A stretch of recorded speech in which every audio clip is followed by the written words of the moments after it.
Mac Power Users, episode 722, Bringing Devices Together.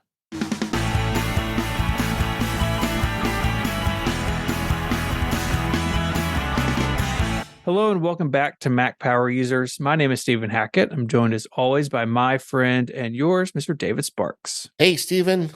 Feedback time. Feedback time. It's the most wonderful time of the year, as they say.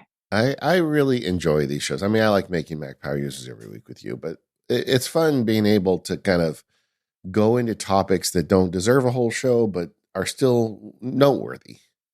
Yeah, absolutely. And we're trying something new in this feedback episode, just touching on some updates to apps we talk about. So let us know what you think about that once we get to that section of the show. Yeah. Also, right now, just a quick announcement. It's the last call for Relay FM membership sale. If you go to giverelay.com, you get a nice discount on membership. You want to get the more power users or any of the other shows that have the ad-free extended versions, you can get them there. They make great gifts. They also make great requests for gifts. So you might want to check that out.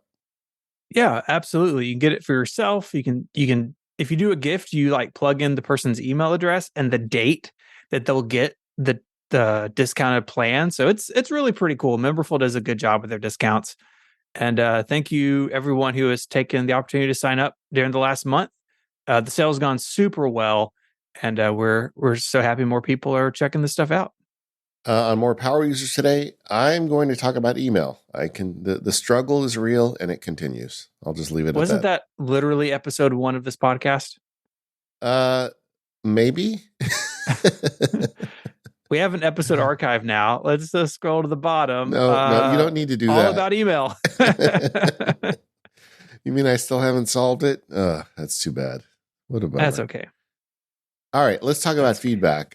We talked about Apple Notes on an episode. Got a lot of great feedback on Apple Notes. I think a lot of people are using it. It's just, as we recorded that show, it was occurring to both of us that Apple Notes is real and it's real powerful, and a lot of people are able to use it for most of their notes concerns.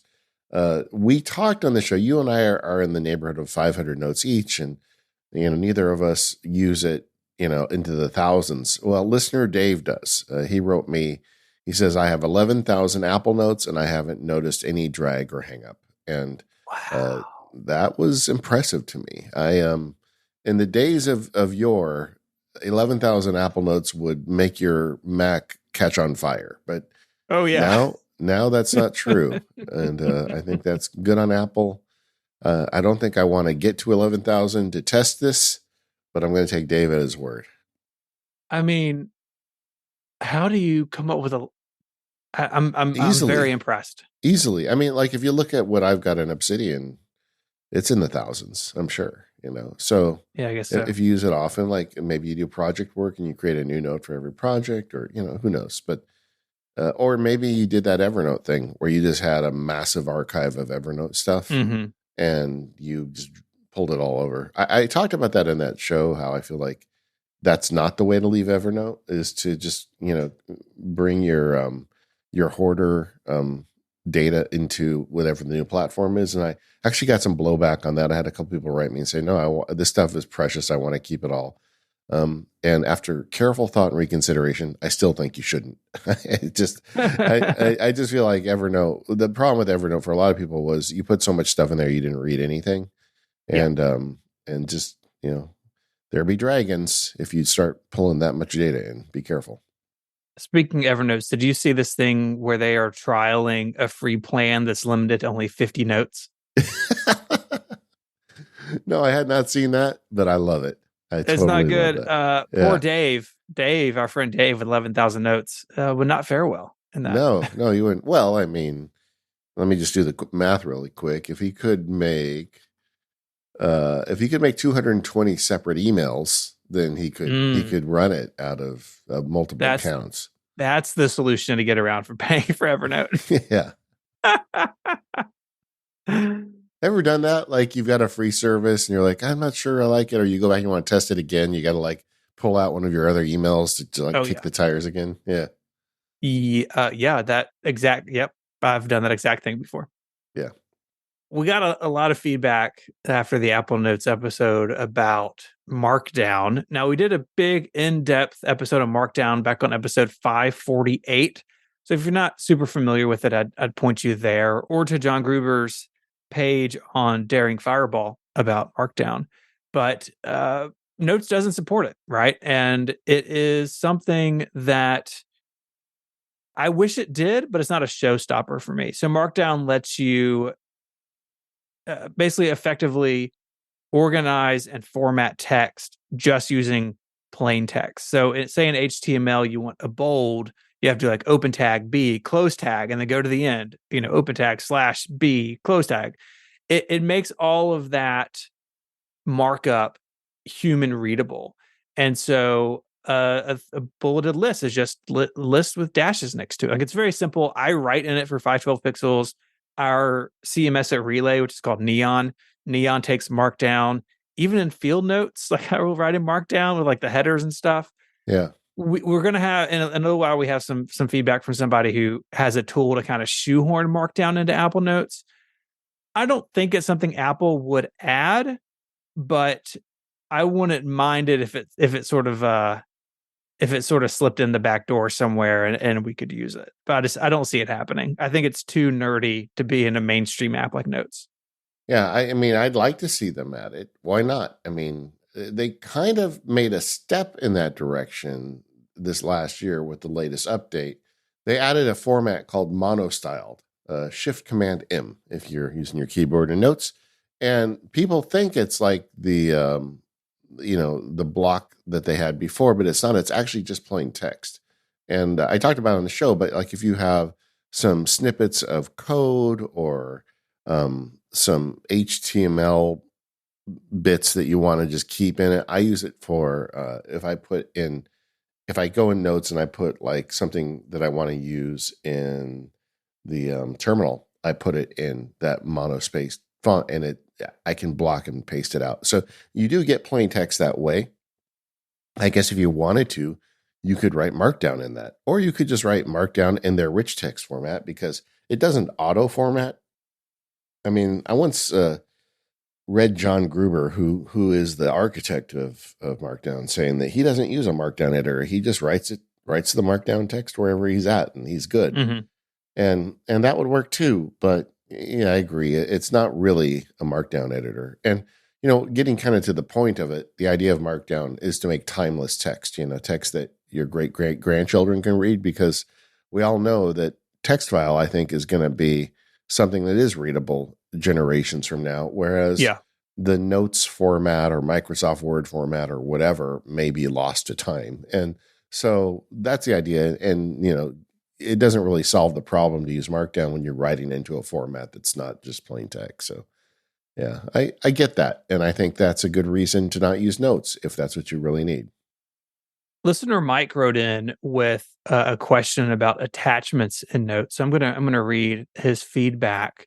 So he's saying, I have a question concerning attachments to Notes. If I have a spreadsheet which I want to update on all my devices, how would I go about doing that? It seems as though it does not update any changes to an attachment to a note. I tried repeatedly. It may work if I do a new note or change the attachment name, but that's a hassle. And he points out that Evernote that he wants to replace does do a good job at this. I have not done a spreadsheet with an Apple Notes, but I know, like with PDFs, sometimes it gets weird about saving the change back to Apple Notes. What has your experience been with this? Yeah, I mean, I think what he was going at was, can he reference a file like a spreadsheet as a note? Like, can Notes become, in essence, the file system? And if I've got a spreadsheet and I save it to the note, then I click it from the note and go make changes to it, will those changes be reflected on other devices? Like if you had the spreadsheet in a iCloud folder, it would, because it syncs the current file status and changes across devices. Notes does not do that. Notes is a static image of the file in time. When you put it in there, that's the version that's in there. If you click on it, it opens it up, in essence, as a new version. It doesn't go back and reference to the iCloud. So it doesn't solve the problem. that he wants. Mike is not going to be able to use Apple Notes as basically a proxy file system on attachments. It just doesn't do that. I was kind of shocked that Evernote did it. I didn't realize they did when I saw his note, but that's cool. But it's just not something Apple Notes does. I think instead you look at that as a static image of it, and if you want to make changes to it, then you need to resave it to the note afterwards, or put it into a I guess I'm using the air quotes here, proper file system. Yeah. And it goes right with a question from Dave, who has kind of been weighing the pros and cons of Apple Notes versus the Files app. It seems like Dave's work is very it is very iPad and iPhone centric. He wrote, does Apple Notes or Files have a better long-term storage advantage? Would love to hear you talk about the relationship of Apple Notes to Files on iOS. I mean, I think you really hit on it a second ago that if this is a file that you need to reference on repeatedly, it's going to change a bunch. Notes sometimes isn't the best choice for that. For me, back in the day, this was Dropbox versus Evernote. Like if you go back on 512 Pixels and read 10 years ago, lots of ink spilled about this because I just didn't know. Like I have this PDF, where should I put it? And I really think for me, where I came down on this is, where and how do I need to access this file? Is it something that is basically static and read only, like the use that we talked about on the show, where we put manuals for our appliances and cars and cameras and stuff in Apple Notes? Like, I'm not going into that PDF and marking it up. I'm not, it's not a document that I'm opening in a document editor. It's just there as a resource. And for me, those things will be more likely to go into Notes than the file system, whether that be Finder or iCloud Drive or Dropbox or whatever. And I think there's also a question of sharing, right? We're going to talk about that again in a second, but is this a file that is just for me? Or is this, like in the previous question, is this a spreadsheet that maybe my wife and I share and we put expenses in or something? Well, then Notes doesn't make any sense. I'll put it in our shared iCloud Drive folder and we can just access it that way. So I really think about, what is this file? What is its purpose? How am I accessing it? And then kind of go from there. And just to slice the onion a little bit thinner, when you talk about PDFs, you actually can make it a live document in a PDF because you can annotate it there and the annotations move across, like just right. as an example. Yeah, if you annotate within Notes, but if you double click and open it in preview on the Mac and then make changes and hit save, sometimes it doesn't want to go back to Notes. Yeah. So the answer is it's complicated. Yeah, but it is. If you've got a spreadsheet and you want it to be the sort of live document where you can actively make changes on it on multiple platforms, you're much better off keeping it in iCloud or Dropbox or whatever, and then put in a link to it in your Apple Note so you can jump to it if you want. Or just keeping it there, keeping it in the file system and not in Apple Notes. But that is a limitation. We probably should have talked about it more, but it hadn't really occurred to me when we did the show that people would even think of using it as a replacement for the file system. But that's essentially what you're doing when you put a file in there, but then you go back and make changes to it later.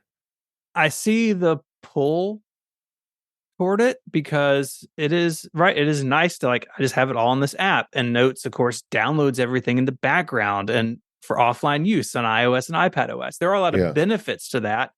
And frankly, the Files app on the iPhone and iPad could use some work, but it's not always the best tool for the job.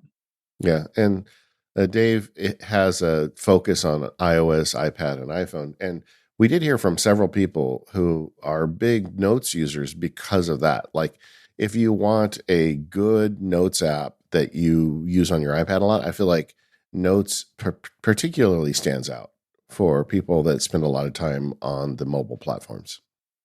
Dave's question also raised another issue. To me, it's about the simplicity of export, talking about, if you put stuff in Notes, how do you get it out? What are you going to do with it? And I felt like during the show, I talked about how Obsidian is just a text files, and it's a folder full of them.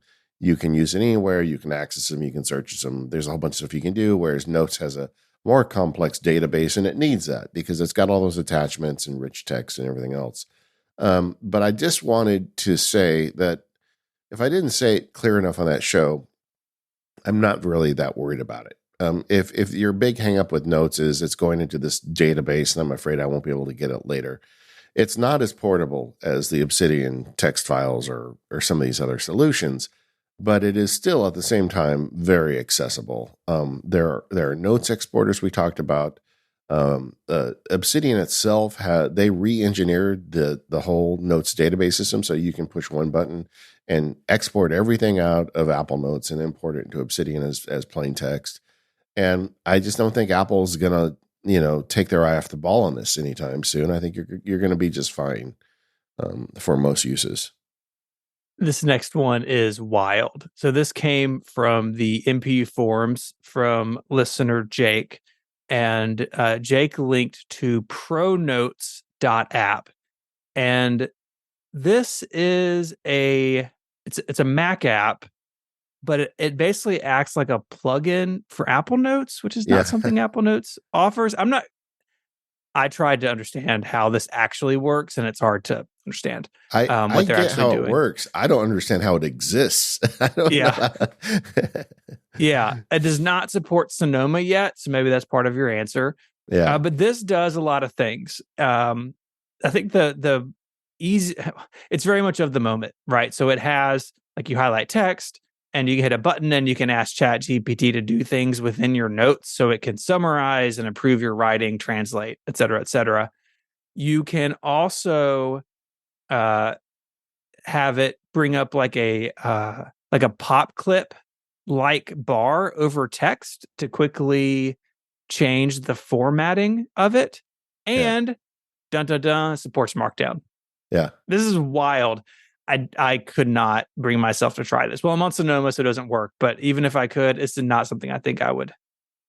I feel weird about this. This opens up some interesting thought. Okay, first of all, look at Apple's reminders, calendars, email. Most of the apps, the productivity apps Apple makes these days, uses basically an open data standard. So you can have Apple Calendar or Fantastical or BusyCal or whatever looking at the same data set. And that makes it really easy to try alternative tools. They don't do that with Notes. Notes is this big bundle of wrapper of Notes stuff, right? I just got done telling you that the gang over at Obsidian reverse engineered it and figured out how to export everything into a plain text format. Well, if I had to bet a nickel, I'd say that the developer behind ProNotes did the same thing. He or she figured out the secret sauce of the database. And when you run the app, it's essentially unpacking the database, loading it into the ProNotes app, and letting you do stuff. Well, actually, it's not in the ProNotes app. It's in the Apple Notes app. You know what? It's like this layer on top. It's weird. I don't know how they did it. I was getting ahead of myself. I honestly don't know how they did it either. Although I would say this is really cool. First, I want to make that point. But secondly, I don't think I'd use it. I think if I wanted additional features, I would just, find an app with additional features. Go try Obsidian or some other Notes app. There's so many good ones right now. That has the features built in. I feel like this is one Apple, fly swatter away from not existing. Mm-hmm. Just my opinion. It's one that we share, I think. We talked about sharing on that episode, and you have a little note in here about how you're using Notes for sharing now. Yeah, I mean, this show was really fun to prepare. Often we spend, several months kind of like building up to a show like that. Once we decided we want to do Apple Notes, both of us started using it more deeply. What does Federico say? Deep and what's his thing? A deep and open framework was his joke. Yeah, deep and open, just diving in, Yeah, we went all in. And I came out of that journey thinking, man, Apple Notes has come a long way. And I just was looking at all the feedback and thinking, I have not opened Google Docs since we kind of started that. And several things I'm doing these days where I'm collaborating with people, I just send them an Apple Notes link. I don't even preface it anymore and say, well, I'm using Apple Notes. Is that okay? I just send them an Apple Notes link. Ironically, when I was doing the Obsidian Field Guide Plus sessions, I had some guests come in, and I would send them an Apple Notes link for the notes for the call and the call details and the outlines and stuff. I didn't use Obsidian for it because it's not collaborative. And I just feel like Apple Notes really has taken a firm root in my stack at this point. Mm-hmm. Yeah, I know people doing podcast planning and stuff in it. They just have a note for each episode and they go to town. The sharing really is good. I mean, we talked about it on the episode. I think there's a bunch of ways you could measure notes evolution over the years, and we did some of that in that episode, right? Talked about the old version that was like marker felt and synced over IMAP. Madness.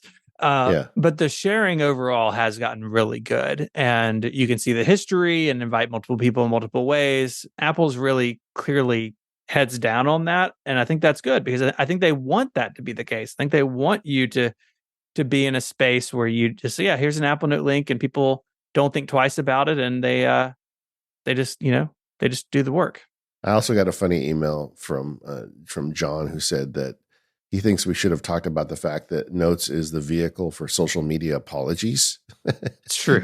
And I looked into it. He's like, right, like when you really mess up, right, and the world is coming for you on social media, you apparently write an Apple Note apologizing and screenshot it and post it to your favorite social media platform, right? I didn't even realize that was a thing, but apparently it is. Oh, yeah. Yeah, every, celebrities, professional athletes, they do something stupid and sure enough on Twitter, and you get to see who uses dark mode or not, which is fun. Yeah, I think I'm going to do that next time I'm like late on the ad reads. I'm going to just make an Apple Note and send you a screenshot. This episode of the Mac Power Users is brought to you by 1Password. Go to 1password.com/MPU right now and get 20% off your account. 1Password is the security suite that we all need when we're dealing with the internet. With 1Password, you can instantly generate strong and secure passwords that are securely kept in the 1Password vault. Moreover, you can protect your banking information, credit cards, software licenses, and plenty more, all in the app. But not only does it allow you to create and protect passwords and sensitive information, it also allows you to securely share it. With 1Password, you can set up a shared password vault for easy family or team access, or share any 1Password item from your desktop, app, or browser with anyone securely. 1Password also looks to protect you and mitigate your risks by looking at the companies you're dealing with on the internet and monitoring their own security. And if they have password breaches, 1Password lets you know. And if you're a company, it works with your existing security stack, so it fits right in. I've been using 1Password for years, and I'm a very happy customer. It continues to protect me and my family on the ever-increasing dangerous environment of the internet. Not only do I like the way it protects me, I like the way it's built these security habits for my kids over the years as they've also been using it. They've got plans for you individually, on your family, and for your company. You can go check it out today at 1password.com/MPU. If you go there, you get 20% off your plan. That URL one last time, 1password.com/MPU. So use the security app that both Stephen and I rely on, 1password.com/MPU. Check it out, and thanks 1Password for all of your support of the Mac Power Users. We also have some listener feedback on a bunch of other topics beyond Apple Notes. And the first was about journaling specifically, but I wanted to mention it here because Apple's Journal app is in beta and assumedly coming out, I think probably before the holidays. But Mitch wrote in with a question for you. Mitch said, David, you said you use both the Daily Note in Obsidian and journaling in Day One. How do you decide what goes where? Yeah, this is a complicated tale of indecision. I'm not proud of this. Let's just say that. So when I was working on Obsidian Field Guide, and even before that, I spent about 6 months using Obsidian as my primary journaling vehicle. And actually, let me start at the beginning. So for over 10 years, I've been journaling in Day One. But I got, I was consuming my own product on Obsidian as I was kind of getting into that. And I decided, well, I'm going to do it all there. And so I did it there for like 6 months. Ultimately, it didn't stick because it's not you can journal in it, but it's not day one. And I think I said as much on the show, like adding photos and just all the stuff I like. It's end to end encrypted and it's good enough for journaling, but it's not really day one caliber. So I stopped doing that. So, but I do still use the daily note in Obsidian to the extent I track work and kind of work related projects in a daily journal, like to keep track of when I worked on this or that. This was even more useful as a lawyer when I was, working every day on different client matters. I would, I'd have a project for each client as an Obsidian document, and I would log that on the daily log page as I worked on it. So then I could always go back and say, you go to the project page, and I would use backlinks to say, well, what days did I work on this? And it's very easily trackable. And that's something Obsidian does, I think, better than day one for that kind of work, especially if you're already using the Obsidian stuff to conduct work with. So the short answer to Mitch's question is Obsidian journaling and daily log page is great for work-related tracking, and day one is great for journaling. But since he's opened this can of worms, let me just go a little bit further so I can share this with you. GoodNotes is a really good way to journal too. I did a video on this in the MacSparky Labs. I mean, if you want to handwrite your journal, I think sometimes that makes a lot of sense. It slows you down, kind of forces you to think about what you're saying. GoodNotes is really good. And I think that's a good way to do it. And you can save that to day one. You can export it directly into day one. I've done that many times. And I keep flirting with paper journals. There's something about it. I think that the intentionality of, setting down the computer and working with pen and paper, or in my case, largely pencil and paper, that's a good way to journal too. And I've played with that off and on over the years and done longer and shorter experiments on it. But I feel pretty settled at this point. I journal in day one, full stop there. A lot of them are dictation entries because dictation's so good. But I also sometimes will write out my daily journal or notes in a GoodNotes format, digital paper journal in this sense. And sometimes I'll even stop and write on paper. Like I was reflecting, we're coming up here on 2 years since I quit being a lawyer. And I just wanted to think about what that means for me and how that's going. And my wife said, hey, I want to go shopping. And I'm like, oh, okay. So I brought a little paper notebook with me. I got some tea at the shopping mall, sat there, and I wrote for 2 hours about that with a pen and paper. But then I use the trick in day one where you can scan it to PDF and save it to your journal. So everything ends up in day one for me. And I just do what I want to, but day one is the common denominator. Yeah, I was actually thinking along those lines, but with Apple Notes. Just last night, I was in a pretty long meeting, and there was a docket, right, that'd been printed out by somebody, and I had my iPad with me, and I was taking some notes in Notes on the iPad. Yeah, but there was some things we were talking about that were just better sketched out, right? We're just kind of talking about how this thing would work. yeah. And so I just flipped the printed docket over and just, I had a pen with me and just kind of sketched out on that. And then when I was done, I picked up my phone and scanned that page and added to the Apple Note for the meeting, right? So it's all in there together. And I mean, day one supports it, Note supports it, lots of other apps do that sort of thing where you can have that mixed media, where you can have your text plus images or scanned PDFs or whatever. And I'm all about using whatever's convenient or what I have on me in a given moment to capture something. I actually really like handwriting on an iPad. And I don't have a fancy screen protector on it, like a Paperlike or anything.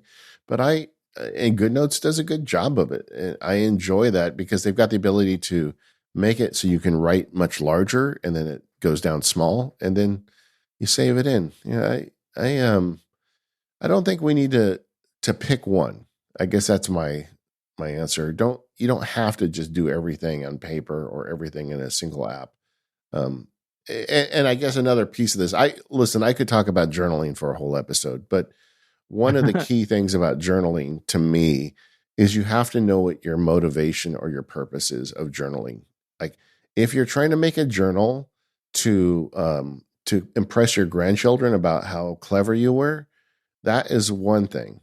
It's kind of like, the antiquated version of Facebook posts,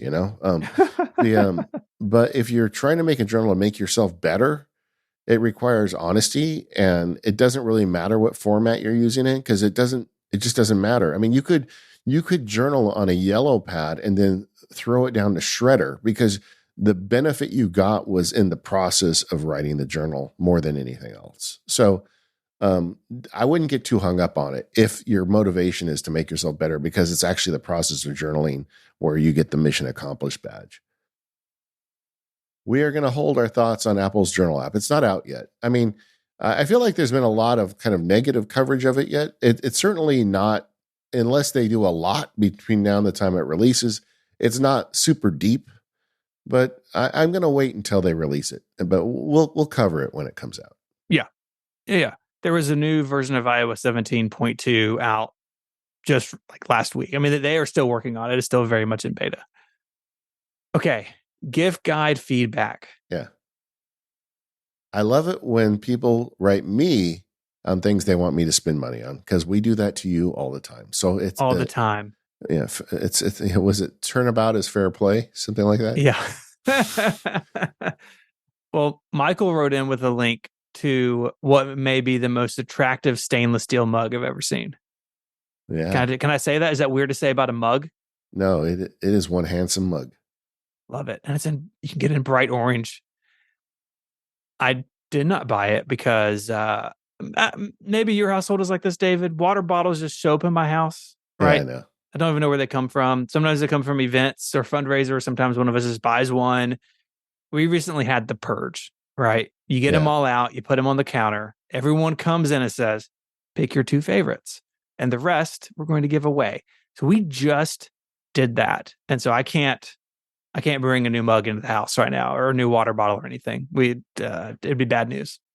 But if you want a vivid orange stainless mug, Michael found the one. He found the one. Yeah. Did you catch the way I got that mug when we did the talk at WWC at the Apple location? Did you just like stick it in your bag when we were done? Well, no, we were getting to it go with me here, gang. You go to Apple, they say, hey, we're going to let you use our podcast studio, which is a custom built room for podcasting that they spent more money on than I spent on indoor studios. And it's going to be up for a week, and then they're going to tear it all down. But when you walk in, they've got Swell mugs. Swell is a good brand, very insulated mugs, full of water next to each desk, right? And I didn't touch it, but then we're getting towards the end of recording. I'm like, I'm bringing that home. I want that would be perfect in my wood shop. My Apple mug I got at Cupertino. So literally, as we're finishing up, I unscrew the top and I take a drink out of it and I set it down and I just look at them. Then I put the lid back on. I put it in my bag, because now that's been touched by a human. I can't spread my Sparky germs. But what if Jason Snell had walked in after me and caught some disease from me? I mean, we can't have that. So that's how I got the mug, and I cherish it. That's what they were there for. They were there to give them away, I think. Okay, I came home with 2 somehow. Oh, you did? Oh, now I feel bad. I only got 1. Yeah. I recorded 2 things there. So I think that's how I know they were for us, because when I came back to do something else, there were like new mugs with new water in them. So I've got 2 of them. They're really nice. Yeah. They both survived the purge. They're still here. Good. You bought something. So I got did. You to spend money. I did. So in the gift episode, you talked about the red whips. Again, just hit the link in the show notes. Don't Google it. 2 things. One, they're sold out on Amazon. MPU effect right there. So I think we take credit for that 100%. But I did buy a pack while we were recording. I've got the sit stand desk, and we've talked about this before. When you have a sit stand desk, your cable management is really complicated, because you need enough slack and everything that when the desk moves, or when it's like in the standing position, things don't get yanked off the desk. Right. But you still also want to keep it neat and tidy, because you're not an animal. You're a power user. You need it nice and tidy. Yeah. So I've been using Velcro ties for sort of the snake of cables that go from the floor up the desk leg up to the top of the desk. There's only a few things there. But I got some of these. I switched over to them. and they are great. You are 100% right about how cool these things are, because you can use the little slide lock and get them as tight as you want. You can like wrap them back around themselves if you want to. Fantastic. Yeah, and they have different sizes. Did you note that? Mm-hmm. Like, so if you've got big legs at the bottom of your standing desk, you can get the long ones. Yeah. And then you can wrap it around without. Yeah, so I used all the medium ones. The thing that we linked to is like 2 longs and 10 mediums. Yeah. So did all of that. But while I'm under my desk doing this, I realized something. And I wasn't going to tell anybody, but this is a feedback show, and when I moved from the Mac Studio to the MacBook Pro, obviously my setup totally changed, right? I have the CalDigit dock, lots of stuff. Turns out, David, nothing important was actually plugged into my battery backup. What happened, Steven? Because all the connections, like the nexus of my whole desk setup, is the CalDigit. The thing is full. I have like one open port on it, and it powers my laptop. That was just plugged into a power strip, just plugged into the wall, or plugged into one of the non-battery plugs on the battery backup, right? Like most battery backups, you have some that are battery protected, others that are just surge protected. So it was surge protected, but not battery protected. And I've noticed a couple of times since switching to the laptop, I'd come out here and be like, huh, it looks like this thing lost power. That's kind of weird. Like a disk would be ejected or something weird would be going on. So getting the red ties had, it prompted me to see this issue. And I spent maybe an hour on the day after Thanksgiving going through and making sure, okay, the CalDigit's on the battery backup, everything is kind of correct now. So that's all fixed up. But I had that moment. I was like, oh, look at that. I didn't do this right. So, take some time on your Christmas vacation and make sure your stuff's plugged in correctly. Yeah. I mean, that surprised me because you are so anal about your cabling. I'm just shocked that happened. I know. I wanted to, I thought about not telling anybody. It's like, you know what? I need to be forthright about this. So here I am in my shame. Talk about age-old MPU discussions. So it took years for Katie to convince me to buy a battery backup, but my battery backup eventually died or whatever. I guess they don't last forever, but after about 10 years, it just kind of stopped working. But at the time I had my MacBook Pro and I said, well, do I really need a battery backup here? I mean, if the power goes out, the battery will kick in my MacBook Pro, I'll be fine. And I have a good surge suppressor. I'm not an animal. But it occurs to me, I never thought about it again since getting rid of the MacBook Pro and putting a Mac Studio here. I guess, do I need a battery backup? I think you probably should. Yeah. What's your recommendation? Oh gosh, let me see what I have. I can't see the front of it. I mean, they're all basically the same. Yeah. Just, spend some time on Amazon, I guess. Yeah, that's what I'll do. I think mine may be an APC something or other, but there's a lot of brands out there. Yeah, I just realized I just don't have one anymore. We talked on the show about flashlights, and I said, don't, email me about flashlights. I know that's like a whole thing, right? But then after the show, I started feeling like I've got these like $10 LED flashlights that are okay. But what if I wanted to really up it? When I say up it, I don't mean like a $200 flashlight. I mean like maybe a $50 flashlight. And I couldn't figure out where even to start looking for that. I was actually going to write you about it. And then just a few days ago, Quinn Nelson dropped a new video at Snazia Labs with his, holiday gift guide as you do this time of year. And he really recommended the Rovivan Aurora A8 flashlight. So I have ordered it, but it has not shipped yet. And I wanted to get the Stephen Hackett seal of approval or thumbs down on it. I saw this video and I actually did click through to this flashlight. It looks awesome. I love that it has the side lights. So you can, you gotta have some different capabilities than like a regular old. It's got like ultraviolet and red light as well. Yeah, or amber. Like maybe you don't want to like mess up your night vision, so you want warmer light out the side. It looks pretty cool. $37, right in my like sweet spot. And magnetic base is also really cool. That's pretty sweet. All right, so I will get that.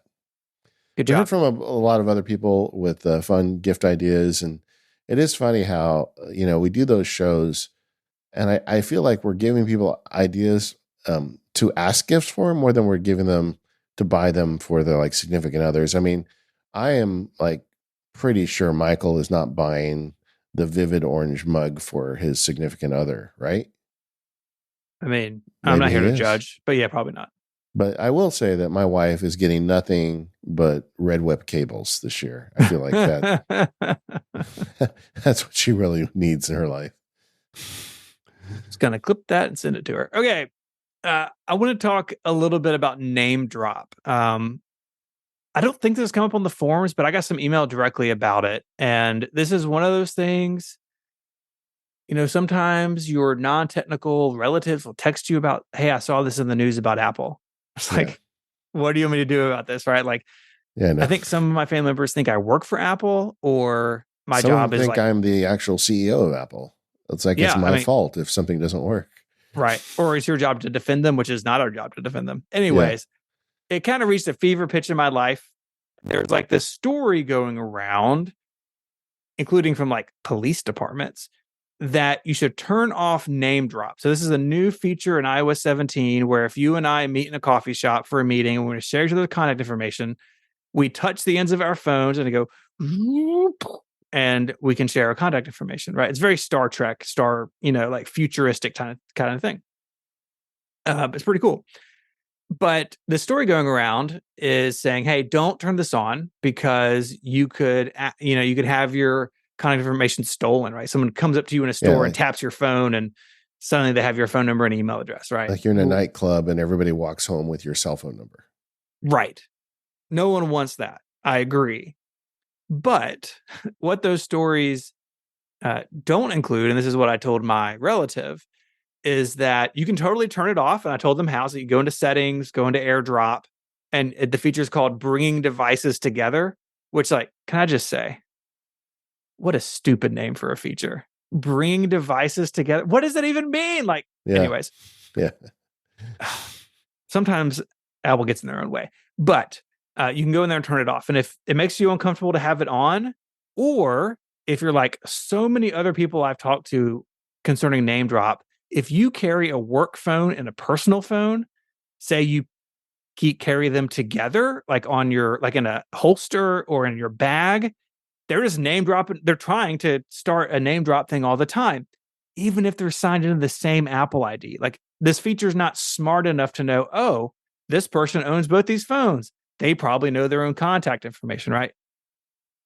If you're in that situation, turn it off. But the truth is, if you're in the hardware store and someone runs up to you and taps the end of their phone, it takes a second, right? You have to like hold your phone there and it takes a few seconds and you get this cool animation that someone worked really hard on that I love. Yeah. But contact information is not shared automatically. What happens is you get a panel that comes up and it requires you to accept the transfer.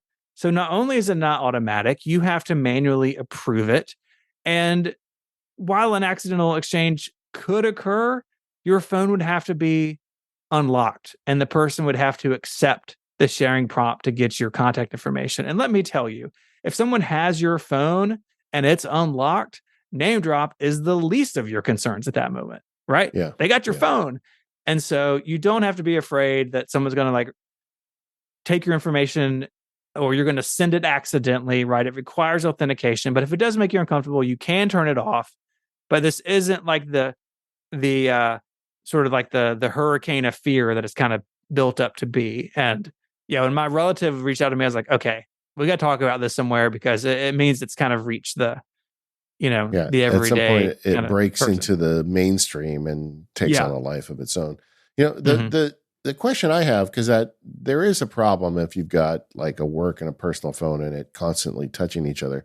And my question is, how did this get through? Like, you would think with the amount of work Apple does on these features, that certainly they would have been aware that, I mean, this isn't really, I feel like a deal killer bug. Like you should not ship this if it's doing that, right? Yeah. It should be smart enough not to try and name drop its own, brother phone or sister phone, whatever you call it, right? And Mm-hmm. I'm sure there's people at Apple that carry two phones, and Oh yeah. this beta was out there for a long time.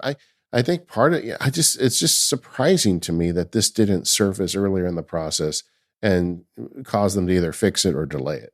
Yeah.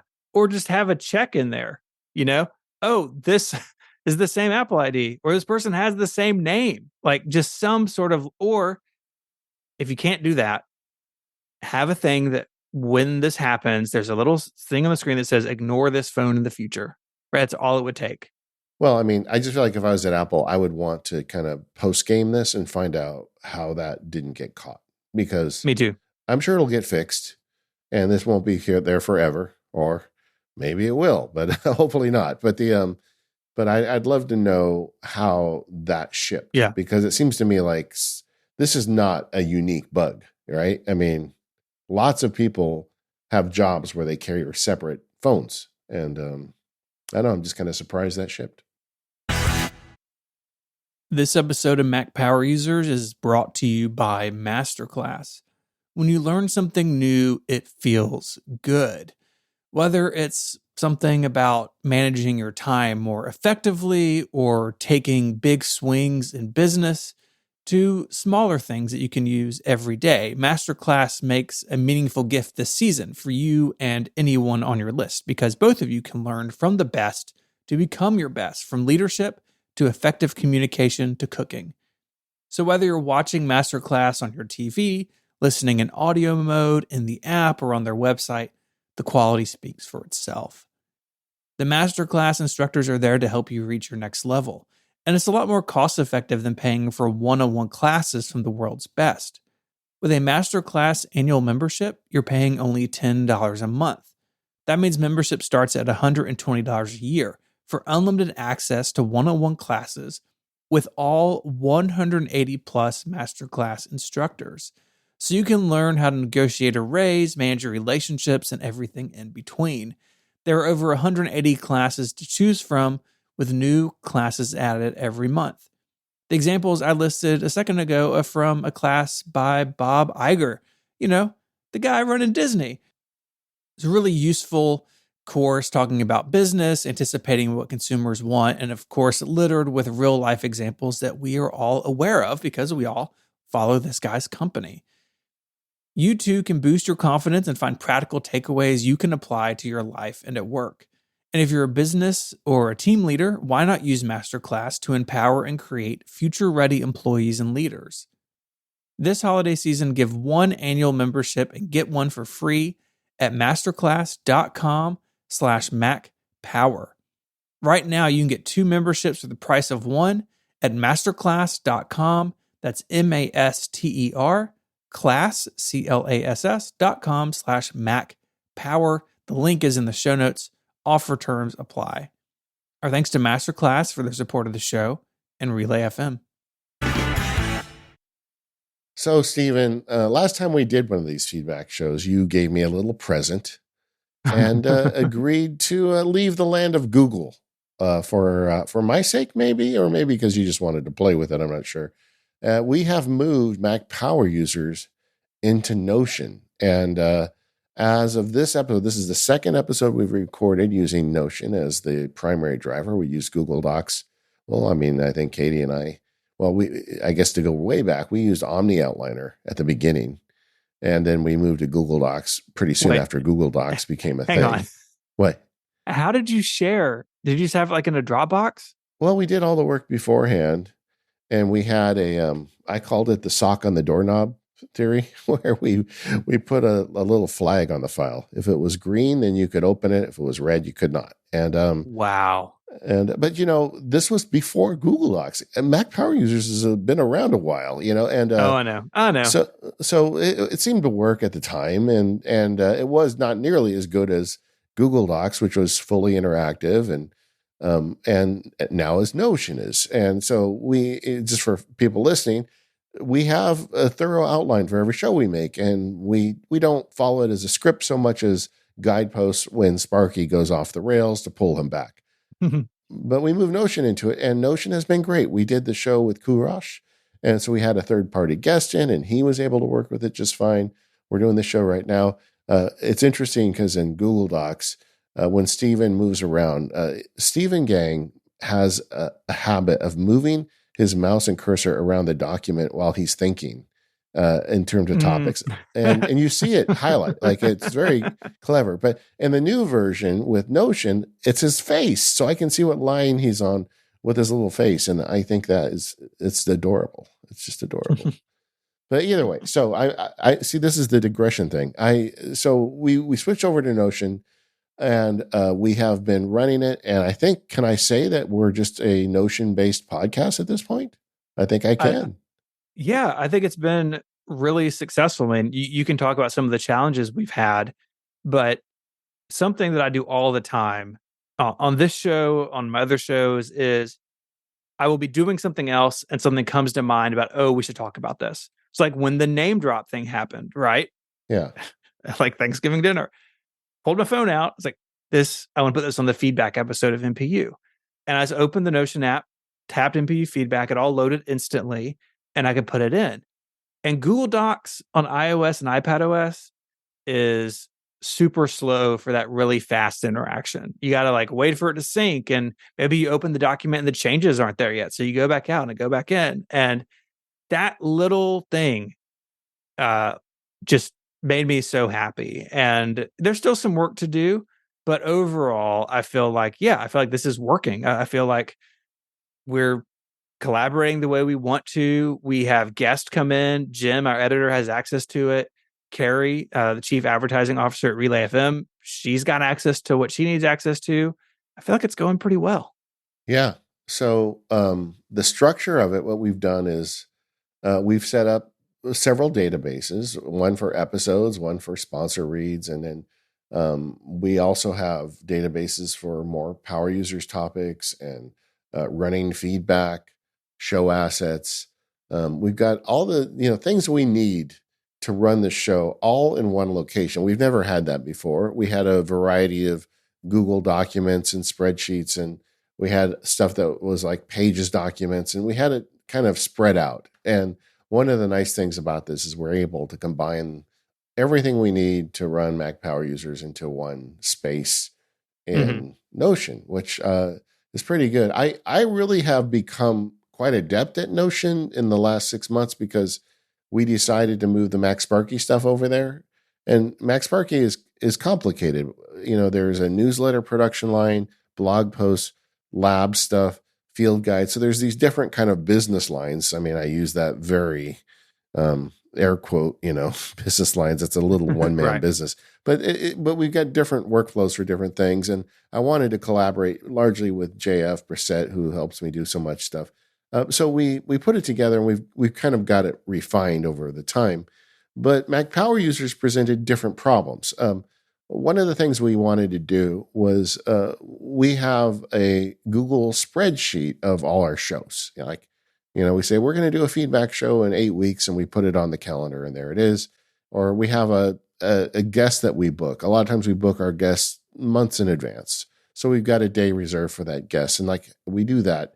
But then we've also got advertisements, right? We read ads. That's how we keep the lights on here. And sometimes a guest will say, well, I know I was going to do it on this day, but I have a thing and I can't do it, and I'd like to do it 2 weeks later. So we move the show, and we have all the notes. By then we've done research. We have notes on the guest. We have all this stuff put together.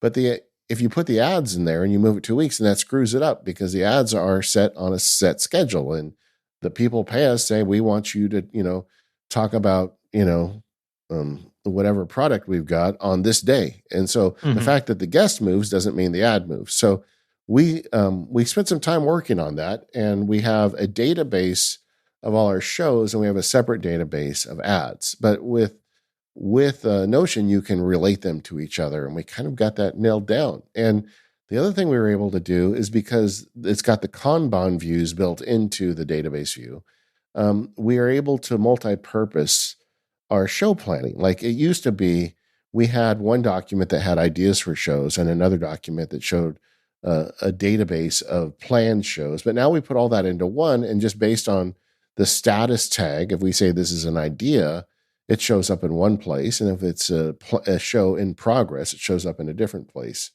And everything is connected. We never have to retype data. Everything is in one place. Just like you at your Thanksgiving dinner this morning, I was thinking, oh, we should get that guy back on. We haven't had him on in a while. And I just added it to the main database. I don't know if you saw him go in there, but I put him in today. And it's under the idea list, and I'm gonna reach out to him and start working on that. And I just feel like everything is a little smoother. Mm-hmm. Yeah, I think it is. And I think it does solve the big problem we had was ads versus content. Like we kind of have these two things on different trajectories that have to meet in the middle. Yeah. And that's been nice. The other thing that I've really enjoyed is the ability to have different templates for different show types. And the way we did this in Google Docs was we had like template for topic, template for guest. And we would duplicate that Google Doc and then go into the duplicate, rename it. But like one time out of 6, I would forget to duplicate it. And you're like halfway through editing. I was like, oh no, I overrode you got to like go all the way back. And not to mention, I mean, the duplicate a template and use it again was cutting edge technology in 1984, right? I mean, I did this on floppies on my original Mac, and I feel like there's got to be a better way, right? Oh yeah. And it's this templating system. So when we have a topic, we can select what kind of show it is, and those templates are editable for any point in the future. And so I spent some time last week going through them and color coding different things and making sure like the formatting was the same on all of them. And it's just one little thing that we had to do once a week that now just a single click as opposed to a copy and paste. And by the way, if you're out there and you work on Google Drive or Docs or Sheets, can you just tell me, why does it take so long to duplicate a file in Google's cloud system? You right click, you say duplicate this file. It takes 4 seconds. Like, you're Google. It's an empty Google Doc. What's happening? I just don't understand. Why does it take so long? But Notion is just a single click and it all is there. All the metadata is there. It's pretty awesome. I mean, looking back, the way this went down was Google was the first company to make a collaborative document environment that actually worked. I remember like maybe right after it started, we were in the middle of a trial and we had to get a judge gave us this like kind of like busy work project the night before closing statements. We had to redo all the jury instructions. So I had 2 secretaries and me all working in the same Google Doc at once. And it was like magic. You could, everybody was typing at once. And we got this document put together in a third of the time. And that was great. But now a lot of platforms have that same capability. And the reason we went to Google was because they were the only game in town. We did try other options. None of them ever stuck. But, this is just one more feature in Notion. And honestly, it's one more feature in a lot of apps now where you can have even Apple Notes, right? yeah, right. Well, do you want to switch to Apple Notes, Stephen? No, just kidding. So real-time collaborative typing is now, it's not the Google doesn't own that anymore. There's a lot of ways you can do it. So that made it easier to look at tools like this, which are frankly better suited for doing the administration back end of a podcast or a production schedule or a publishing schedule or anything like that. I mean, there's a reason why all these nerds have stuff based in Notion. Like I said, so I have MacSparky was about 6 months ahead of Mac Power Users. Then through a little bit of persuasion, I also got the Focused and Automators podcast into it too. So now I just got one app I can go to and get all this stuff. And we're using a lot of the same like ideas and technologies across the board. And so my life is much simpler. All that said, and I've heard from you listeners, because we talked about this, like, oh, now you can just move, out of OmniFocus and into Notion, and you can do your notes there too. And I don't think Notion is good at that stuff. And I know that there's like a lot of YouTubers making a lot of videos about how you can run your entire life out of Notion. I've played with the tools and all of it feels fiddly to me. And I think this is an excellent collaborative environment, shared database environment, sign me up. But as something for my own personal stuff that doesn't need to get synced with another human, I just don't see the case for it. I feel like it's too fiddly, and it's not as powerful as like a native Mac app. Yeah. That's my biggest downside is like it's it's a web app and a wrapper, and that's kind of lame. But I agree. Like I think what we're using it for are its strengths, right? And I should say, I should have said at the top, Notion is a sponsor of some Relay FM shows. This decision was made independently of that. That Yeah. out of the way. Yeah. I think what we're using it for is what it's best at, is like these databases that can relate and tie to each other, right? That we have these topics and these episodes and these ads, and they all have different metadata and tracking, right? Like with ads, we need to know, like if it's who it's sold by, what episode it's going to go into. Sometimes the order is actually really important to sponsors as well. We've got to keep up with all that, all these things. And Notion lets us build these databases and then these documents that like pull from data from different sources. It's excellent at that. If we wanted just a text editor, there's 1,000 others out there that are focused text editors that are better for it. Thinking about the other things that I work on, I'm not really looking at bringing anything else into Notion at this point. Yeah. Notion is the MPU tool, and maybe something will come up in the future. But for now, it's like the perfect tool for what we need, or it seems like it is so far. And that's good enough for me. I'm always really hesitant because I have the scars to prove it that it's not always a great idea. I'm always hesitant when I have the thought of I can move everything into this. Yeah. Right. Yeah. And the truth is that there's some apps that are better at that than others. And for me, at this point, I want to use different tools with what they're good with, what they're good at. And so for me, Notes, Apple Notes is still the best note taker because of the way I handle my notes and the collaboration I want to do there. It's a different problem set for me than how we build Mac Power users every week. Yeah. Well, I'm deeper down the Notion rabbit hole than you, but as an example, I have tasks related to this episode, and like I can tell you right now, I still have not uploaded my ads or the audio from my recording, which makes sense, but everything else related to this episode I've done already, and I know that because OmniFocus tells me that, and it's not here. I could put it into the template, but then you don't need to see me checking off my personal tasks. And because I've got OmniFocus telling me my personal tasks on a daily basis, I don't need to worry about missing it because it's over in Notion. So you just got to find your way with it. But I did not expect it, in January of 2023, that by the end of the year, I would be so invested in Notion for basically all of my collaborative work. And I'm delighted. It exceeds expectations for me. I think even though it's not a dedicated notes editor, the notes things we do here with the collaboration, it works great. I was very encouraged when we had Kurash on and the show went flawlessly. There wasn't any problem with that. And I think this is going to be the way we run the show for a long time going forward. I think so too. I really do. And I knew that you've been doing MacSparky stuff in it. And I kind of had a growing dissatisfaction with docs and sheets for what MPU uses. Now, my two other shows, Connected and Ungenius, they're much simpler, right? We use the same Google Doc over and over until it breaks every 3 years and we start a new one. The ads, we just leave and are handled differently than the way they are here because those shows don't have the complexity we have of sometimes the topics move around, and I don't have that in my other shows, right? Like Ungenius, I pick a topic and write about it. Connected, we're just talking about what's going on that week in the world of Apple.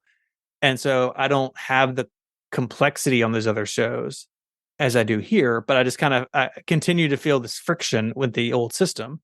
And I knew that it was working for you in other ways. So there was also something nice about it.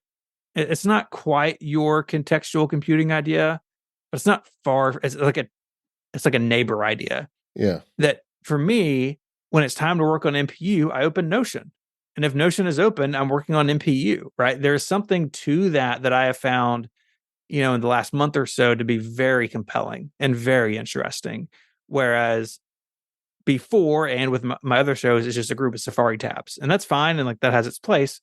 But now, like MPU work equals Notion is something in my brain that has like really triggered something that when it's time to sit down and work on a show or do some organization, like I know where it all is. It's all in one place, and I think that's a real benefit for how at least how we work. And then just one final note to kind of go back where you began is the mobile experience is better, much better than I expected. Because I played with Notion years ago and the mobile was pretty bad. And it's really good now. And I built a page I call Dashboard on the Mac Sparky space, but it links to the Mac Power Users, Automators, Focus, and other stuff I work on. And I can go to one page. It looks gorgeous on my iPhone. It's super responsive, and it gets me to any project I want. And because you can set up these databases to be contingent on different flags and statuses you set up in the database, I can always see what's active, what needs to be done, and who's working on what with one page. And it's very nice because every solution I've tried for working with other people in the past has not had that kind of that calming effect, because I always felt like, well, what am I missing here? What is somewhere that is not in front of me? And now it's just all in one place. It's nice. And if you've been hesitant to use Notion in the past and you're doing collaboration particularly, I think you should look into it. We're both very happy with it. I'll speak for Steven. He thinks we should use it forever now. I'm in. This episode of the Mac Power Users is brought to you by Squarespace. Go to squarespace.com/MPU and save 10% off your first purchase of a website or domain using the code MPU. Squarespace is the all-in-one platform for building your brand and growing your business online. With Squarespace, you can stand out with a beautiful website, engage with your audience, and sell anything, your products, services, and even the content you create. Squarespace has got everything you need all in one place. It all starts with Squarespace's next-generation website design system called the Fluid Engine. It's a best-in-class website template and customization engine for every design detail is within your grasp. Just drag and drop technology for desktop or mobile. It doesn't matter. You can make a beautiful website with the Fluid Engine that is uniquely you. You don't have to hire a bunch of developers. Just start clicking and moving. And if you've got a business, you may want to do an email campaign. Squarespace does that too. Encourage your visitors to sign up as email subscribers and start them on the journey to becoming loyal customers. You start with an email template and customize it by applying your brand ingredients like site colors and logo. Plus, the built-in analytics measure the impact of every send. And speaking of analytics, Squarespace has got that too. You can learn where your site visits and sales are coming from and analyze which channels are most effective. You can improve your website and build a marketing strategy based on your top keywords or most popular products and content. Squarespace is so easy to use and recommend. I've built a lot of sites myself over the years on it. We've got several related to the family based on Squarespace right now. And I am constantly recommending Squarespace to friends and family and associates when they ask me about building a new website. They know that I'm kind of nerdy. They're like, where do I go to make a website? It's just a no-brainer for me. Use Squarespace. And it's so easy to check out Squarespace. You get a free trial if you go to squarespace.com/MPU. And when you're ready to launch or your friends are ready to launch, tell them to go to squarespace.com/MPU and use the code MPU at checkout to save 10% off their first purchase of a website or domain. Once again, that's squarespace.com/MPU with the offer code MPU when you decide to sign up to get that 10% off your first purchase and show your support for the Mac Power Users. And thank you, Squarespace, for all of your support of the Mac Power Users and Relay FM. So I want to talk a little bit about some software updates to some apps that we use or talk about. And the first one is Keyboard Maestro 11. And I have installed it, but I haven't really jumped into a lot of the new features. But I know y'all talked about it on Automators 141. Could you give us the high level of this?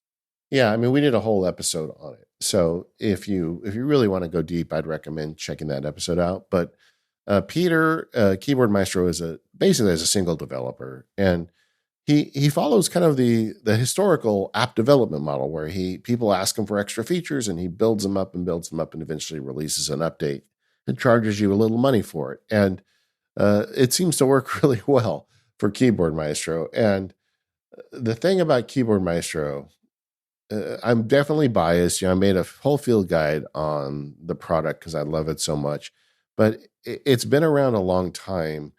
And with these releases, he's just refining it so much with each new major update. And this is no different. One of the things he did is he made what they call a new macro wizard. So like if you want to make a new macro and you're not sure where to start, you just run it and it says, well, what do you want as your trigger? What do you want it to do? And you start, filling out a few things. And before you know it, you've got your own macro. But that's just the entry level of it. I mean, he totally redid the security preference pane. You've got a better ability to sync macros.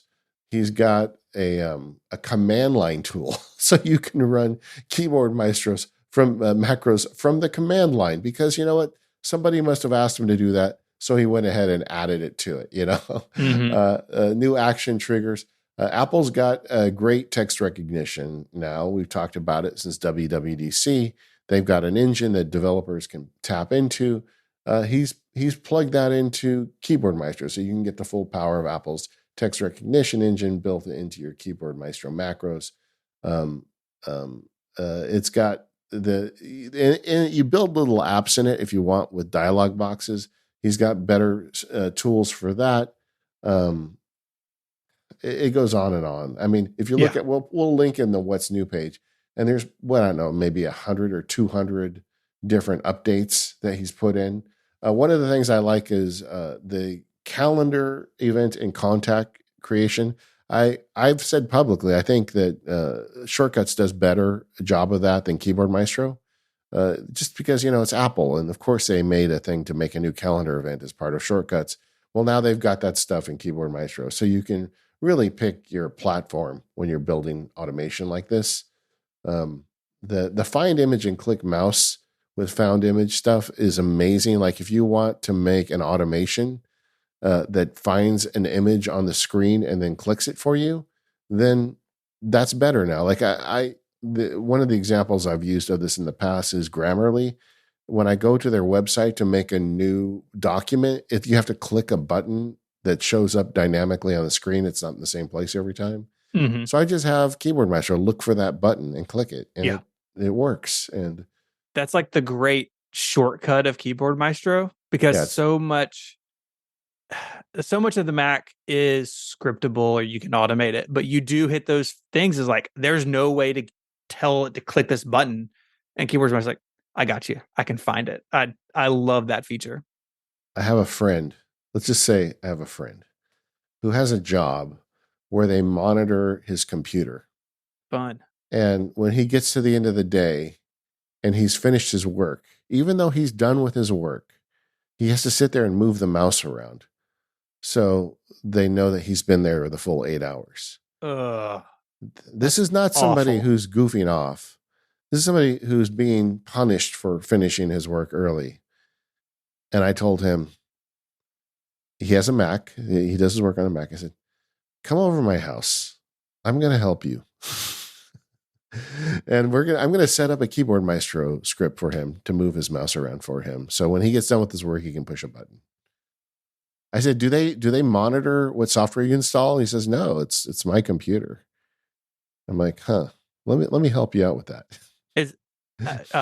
Just to interject, that's not his computer. Like if they know when you're working on it or not. Yeah, that's true. You're right. It ain't your computer, man. It's not your computer anymore. That's true. That is true, man. I hope I don't get him fired, but I feel like I think I can help him out. So tons of new updates with Keyboard Maestro with Peter. If Peter's involved, you're going to get your money's worth with each update. Yes. And a quick update. I've got a bunch of email on this already.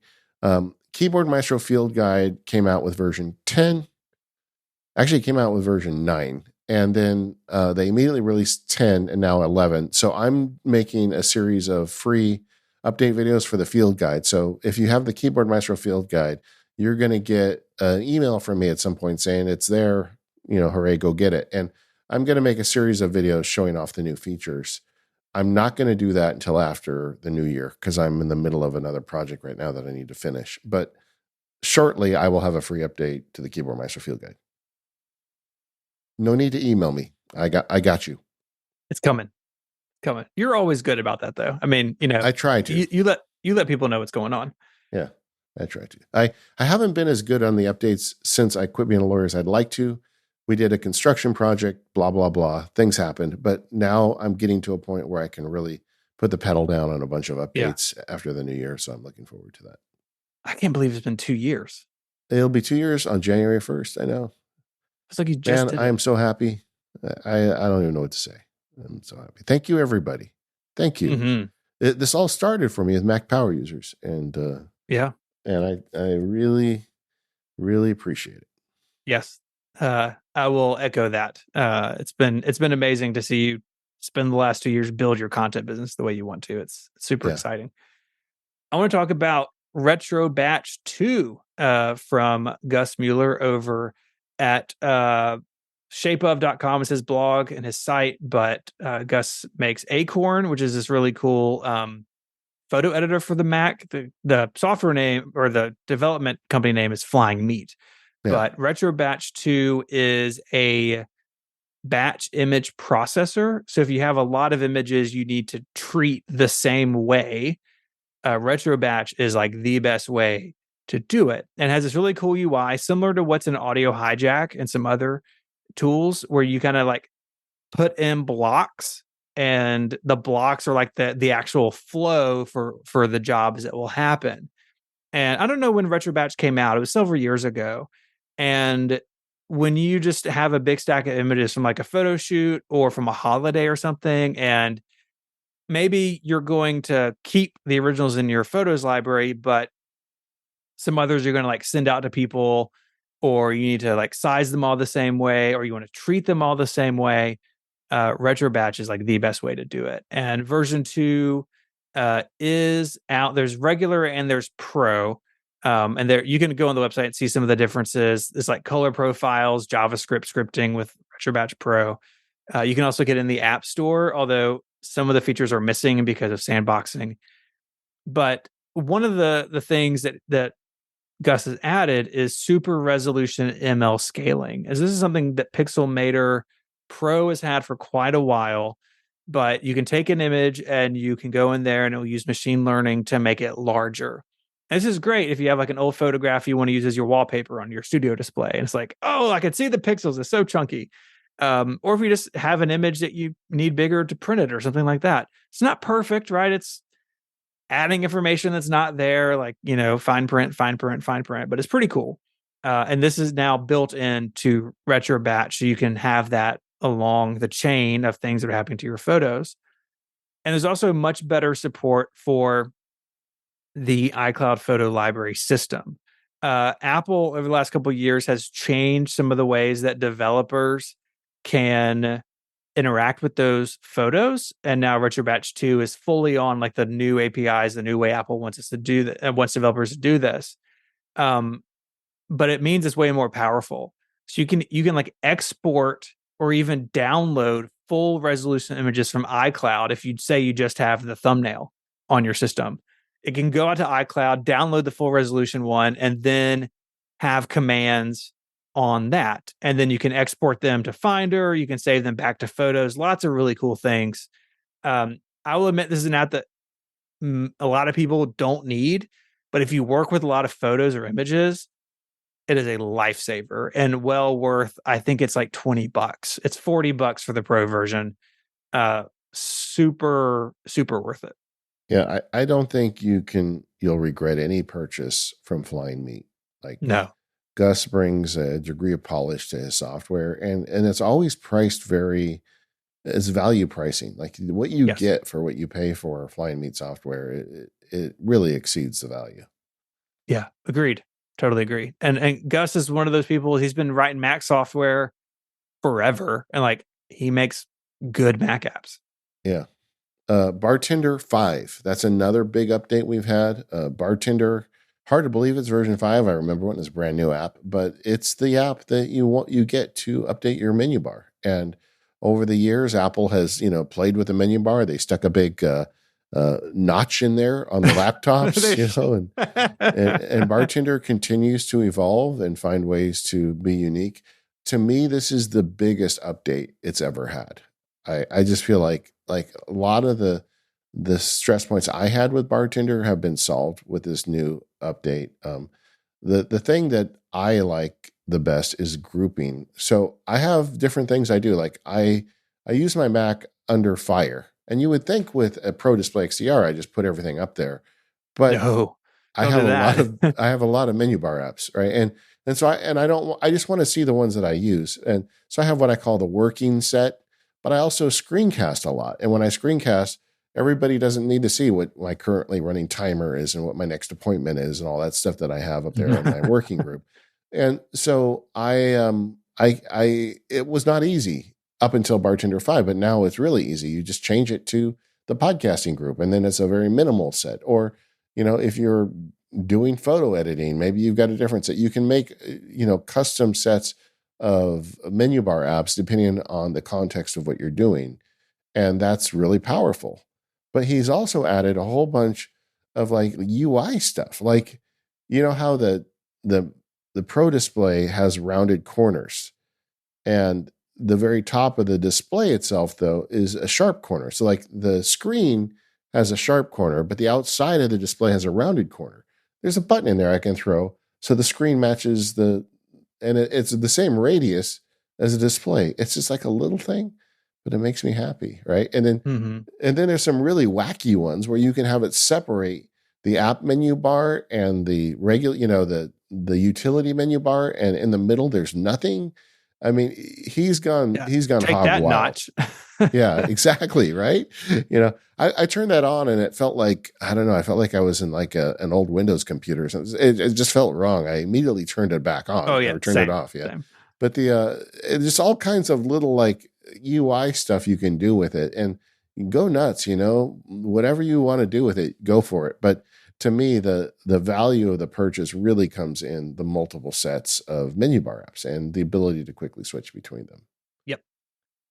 Totally agree. It's a great feature. As soon as I saw it, I was like, oh, I've wanted this forever. Right. You don't think about it until it's here, but it is so smart. And Bartender is one of my favorite examples of a really cool Mac app that has a pretty limited scope, right? The scope is fix the menu bar, but there's so many different ways and features that come out of that. It just keeps getting better and better. Okay, and a couple of things to put on. I've had emails from people about this because it does, because Apple's super sensitive on security, and Bartender needs to look at your screen to set itself. And particularly, they have one setting where the Bartender bar is not on the same line as the menu bar, but created below it. And in that case, it needs to look at the screen even more, so there's no conflicts. And so Apple will stick a thing in your menu bar that says, hey, Bartender's looking at your screen right now. And I've had people write me saying, oh, is this app spying on me? I'm like, no, it's just there's a little thing they need to do to make that feature work. And Apple is going to mandate that get put up on the screen, but you don't need to worry about it. So that's the one thing I'd say to people, because I've just got a bunch of email about it already. And then I made a short, I think it's in the neighborhood of 5 minutes video for the MacSparky Labs on Bartender 5. In the labs, a lot of times I say, hey, this thing's out and this is what I like about it. I made a short video. I'm going to share that with the Mac Power Users audience. So we'll put a link in the notes to a secret link on YouTube that's going to get you a MacSparky Labs video. If you're already in the labs, you've probably already seen it. If you're not, you can check it out. Last one that I wanted to mention, I know you have one more, is Play version 2. So we've talked about Play before. It is the app that lets you basically organize and manage video content. So there's a lot of apps for URLs, right? Or articles, right? Like Matter, Instapaper, Good Links, etc. But this is like custom built for video that where the metadata and other things are different. Version 2 is out now. This is by a single developer, Marcos Tanaka. And I think the headline feature for me, and I have John Voorhees review in the show notes, and I think he writes a lot about this in here, is that Play now allows users to manage YouTube channels from inside the app. So we've spoken about this before, right? You open the YouTube homepage, you see stuff you're subscribed to, but also the algorithm's like, hey, watch a bunch of videos of, old FJ Cruisers getting built. And if you're trying to get some work done, that's not ideal. And there's different ways people manage that. There's some other services like, or you can just like what I do, I just go to my subscription box on YouTube. I try not to ever visit the homepage. But now with Play, you can tell it, I want to see these channels in this app. And anytime there's a new video, pull into the app. And then you could watch exactly what you want and dismiss the others. But it doesn't even have to just be channels. You can also set up like some searches in here. So let me, pull in videos that are related to topic X or Y or whatever it is. It's just really well thought out. I think the channels integration is the best thing about it. Bring in YouTube channels and not seeing other stuff on YouTube, but just super clever, super well designed. It is very native looking, like using a lot of traditional, Apple's UI, so it looks really clean and modern. And it's even got widgets. The widgets are kind of funny because you just get like a grid of videos and you can tap on one and play it. The widget is not for me, but if that's how you want to do it, you can do that too. I think one of the real superpower skills that you want to develop as a power user is the ability to consume algorithm-based content without algorithms. Like watch YouTube videos without letting YouTube, pour it down your throat like the devil put donuts down Homer Simpson's mouth. You ever see that episode? Yeah, I know what you're talking about. Yeah. Homer goes to hell and the devil's like, you like donuts. How would you like this donut? And he just starts pouring donuts in his mouth. And Homer's like, I like it. Just keep giving me more, That's what these algorithms do. They just keep throwing this stuff at you. If you can get away from that, that's the way you kind of get control of your intentionality. This episode of MPU is brought to you by Tailscale. Human scale teams can build trusted networks by securely connecting devices with Tailscale.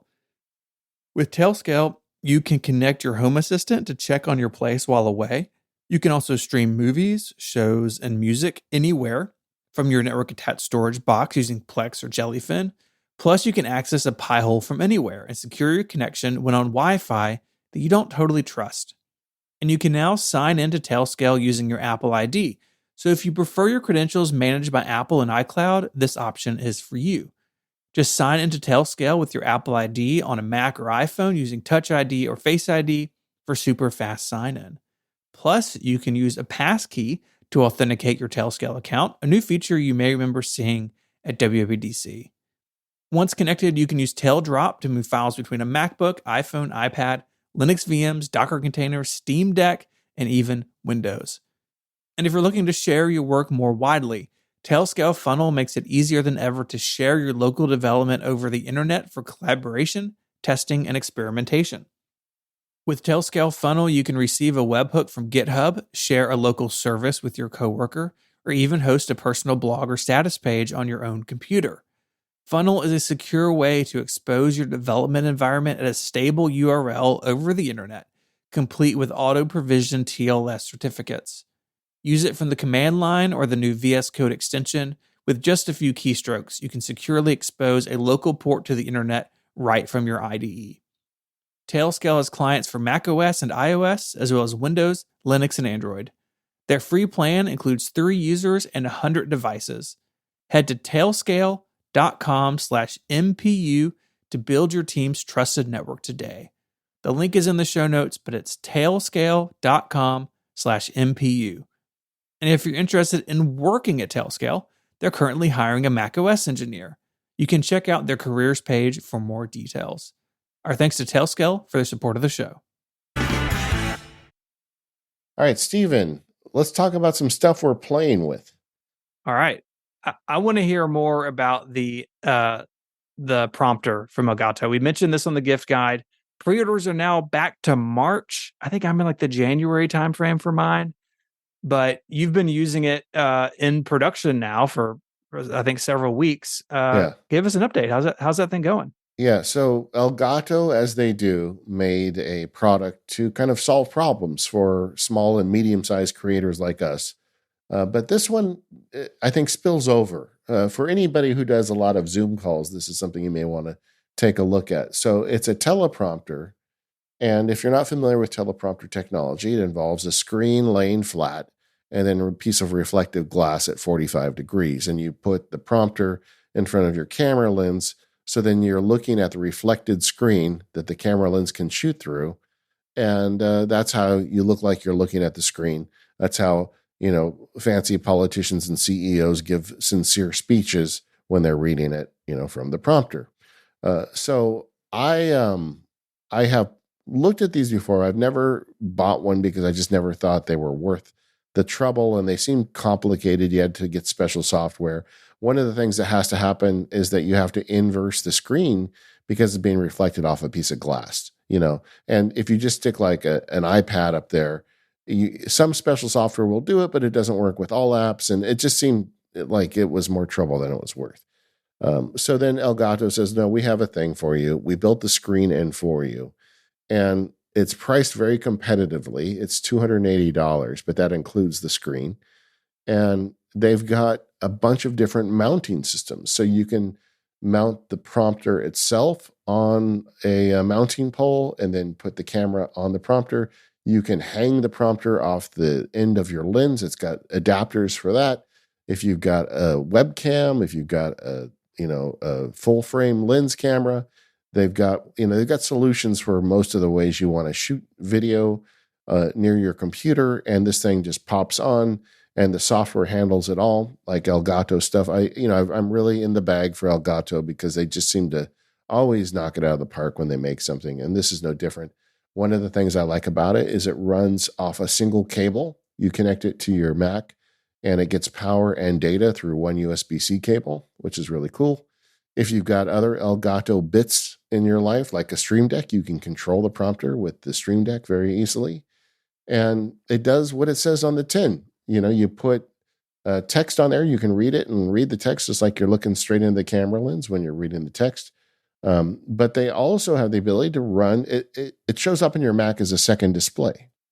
So you can put any app in front of your camera lens. And in the labs, I do a lot of meetups. We have these things where we meet up once a month and just talk about what's going on. For the level 3, for the top tier people, I do deep dives where we go into a topic in depth. And so I'm on Zoom constantly. And I love doing these meetings where I'm looking at the people talking to me and I'm actually looking at the lens at the same time.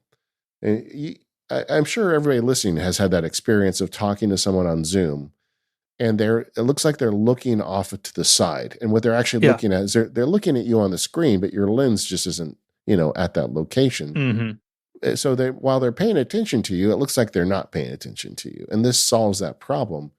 So I think it's a great solution for anybody that does a lot of Zoom stuff, because you just put it on there, you set the Zoom window in front of it, and then you are very fancy when you do Zoom calls.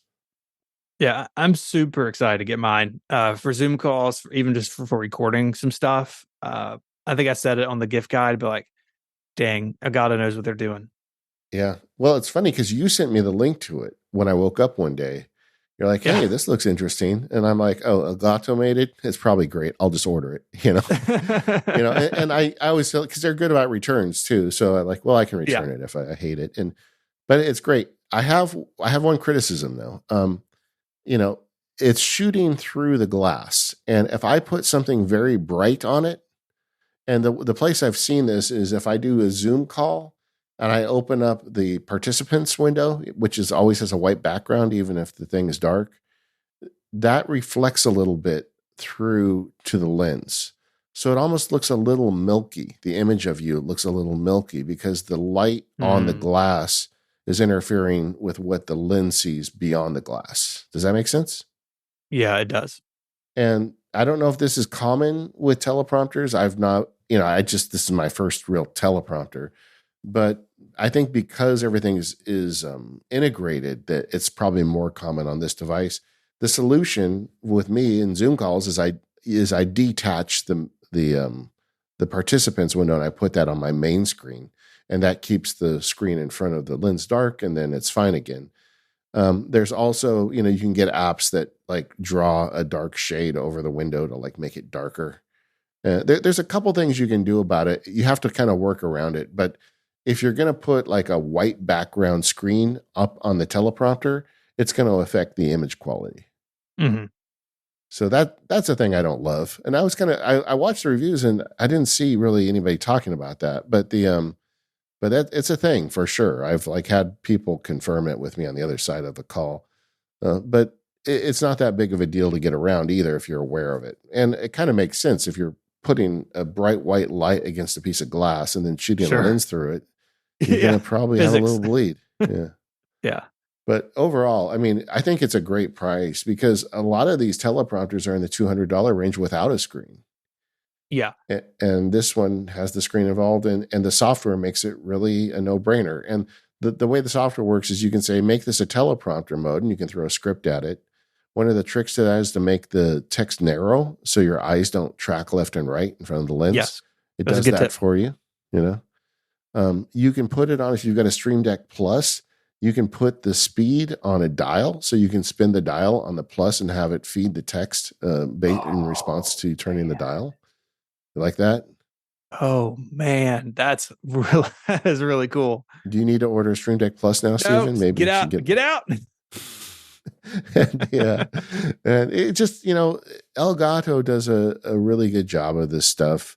And I'm a fan of that company as of late. It just seems to me the last several years, I've bought several things from them and every piece of it has been functional and I think affordably priced for what it is. Yeah. And they work over the long haul. I mean, I've got a teleprompter rig that I bought years ago. It goes on a tripod. It's got a little hood for you to stick your lens through, and you got to have an iPad mini to even make it work. And then you're in the land of iPad OS apps that do this. And some of them work with like a Bluetooth trackpad. Others like do voice recognition, and none of that's great. I never had that really work for me the way that I wanted it to. So I am excited to get this in. Well, I mean, if you watch most of the video stuff I produce, it is not scripted. It's heavily outlined because I feel like my contemporaneous voice is better than my script reading voice. Mm-hmm. So I largely outline stuff and just I check the outline as I record. So I don't think I'm going to use it a lot as a traditional teleprompter.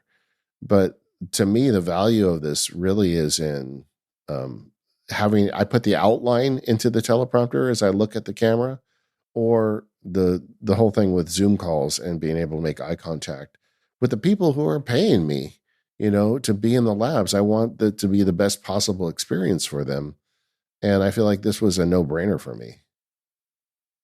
You got anything? I got all my calendars shipped out. Yeah. So I just got that wrapped up about a week and a half ago. And that has been all encompassing. But I'll tell you, what I've been playing with is a clean office. So I spent about half a day breaking down the tables I'd set up, putting packaging material away, getting rid of, putting stuff up I don't need out anymore. And there's still some stragglers. I'm still going to have every few days I got something I need to mail out. But doing one at a time is way easier than doing 1,000. And for me, like that has been so all encompassing. I haven't had time to experiment with things the way I normally want to. But just having, like, opening the door to this office and it just being clean. Like, I still have one box of I got a handful of calendars left. I got some shipping material left, but it's all like nice and neat in the corner. Right, I can just go over there and get it what I need it. There's not a big mountain of things to go out to the mail every day, and it's really it's made me really appreciate having a clean workspace, because when you're shipping 1,000 of things, it just is messy, right? It's just like there's a lot of stuff, and so I put it all away. I ran the shop vac. I did some sweeping, so nothing technical to report this month, but having a clean workspace is top notch. I got another one. Okay. All right. This is entirely the fault of Rosemary Orchard. So I'm warning you. This is a super battery from Anker. I don't know if you've seen these things. It's called the Anker Prime Power Bank. What is And this? yeah, I know. Rose told me about it. I'm like, that's crazy. But then Black Friday came and they had like, it was like $50 or $60 off. And I'm like, I can't help myself. So after we're recording this after all the Black Friday madness, it's $185. I paid less than that. But but it is a base station and like a chunky 200 watt, 20 milliamp hour Anker battery, and it charges at 100 watts. So this thing refills in like an hour, but it has a ton of power in it, and it has a base station with kind of like the connectors like on the old iPads, you know, where you connected the case to it. And so you Yeah. just set it on top of the base, it recharges, and you take it out and you can run a full Mac laptop or anything on this thing. And it's not a light battery. No, it looks small. Like the picture of someone holding in their hand is shockingly small to me, Yeah, it but I bet it's is. dense. I bet it's dense. It is dense, but it is small for 20,000 milliamp hours. Yeah. And it also has the charging base has USB plugs on it, so you can charge other stuff via cable as well. I you know, like Anker, they just make good stuff, and this is like a next level charger for them. I still don't know why I bought it. I think it was stupid because I don't go out of the house hardly ever. But when I do and I bring this thing, man, I'm ready. Yeah. I Yeah. guess if the power gets shut off, I could, you know, run the toaster on it or something. This thing Yeah. is very powerful. And Then it just sits. I'm trying to understand. Then it just sits back on the base. yeah, The base itself is also a battery. no, the base is a charger. Okay. It's a little, so the base is like a hockey Oh, I puck size see. I square. see. And it got power. You plug it into the wall, but it has ports on it, so you can run additional cables if you want to charge things off it that way. But the real benefit is I've got the base on a table here in the studio.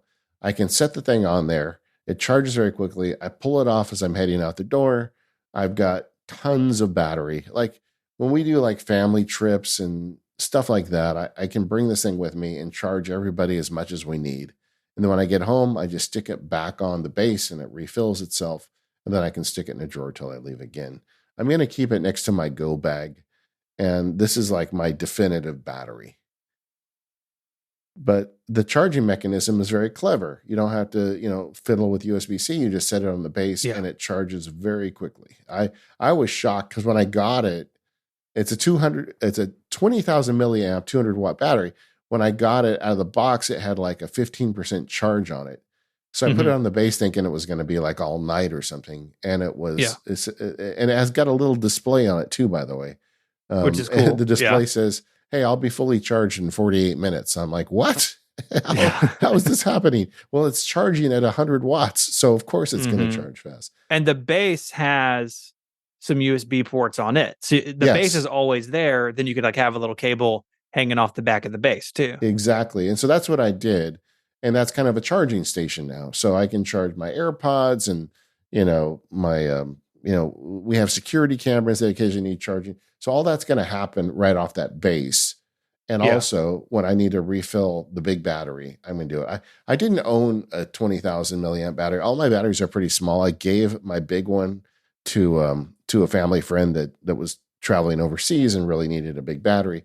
So I haven't had one for a while, but now I've got one. And this one is this is quite a battery. Yeah.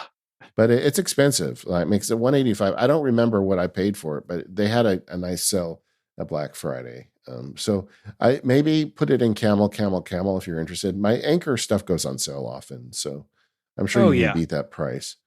Putting in a camel right now, actually. And it looks like they've got other, like you could buy, now I have the base station plus the battery. I could buy one of these batteries alone for $130 without sale. So if I needed two of them, like if I was really like going to double fist batteries, that's I could get another one and use the same charger. They also have a 12,000 milliamp one for $90. So it's just it's kind of a new battery system from Anker, really. Yeah. Does Disney have any sort of limitation on what kind of batteries you can bring in or what size? No.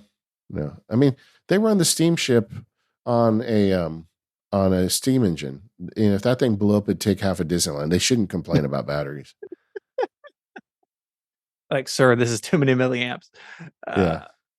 This is cool. too powerful for Mickey. That's right. What they could power do though is they sell like preloaded batteries there. It's like a vendor. I don't, where you pay an extreme amount of money for a very small charge. Mm-hmm.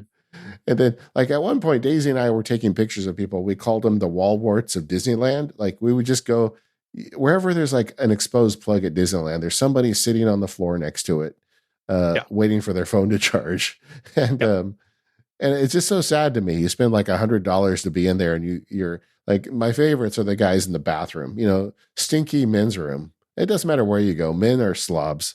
Bathrooms are always dirty, and they're like sitting on the sink with their phone plugged in. I'm just thinking, man, I hope you're enjoying your ticket today. Yeah. You should have like, hey, let me tell you about this battery tower that a friend of mine told me about. Yeah, exactly. Let me just introduce you to the Anker Prime Power Bank. Mm-hmm. All right. Well, another feedback show in the can, Stephen. Our second show in the Notion database. Looking good. I think we're okay. I think we're good. Yeah. All right. We are the Mac Power Users. You can find us at relay.fm/MPU. You can find the forums at talk.macpowerusers.com. We'd love to see you there. Thank you to our sponsors, 1Password, Masterclass, Squarespace, and Tailscale. For those of you that are the more power users gang, we've got more to talk about. I have an email crisis. We're going to work it out. Otherwise, we'll see you next time. Have a great week.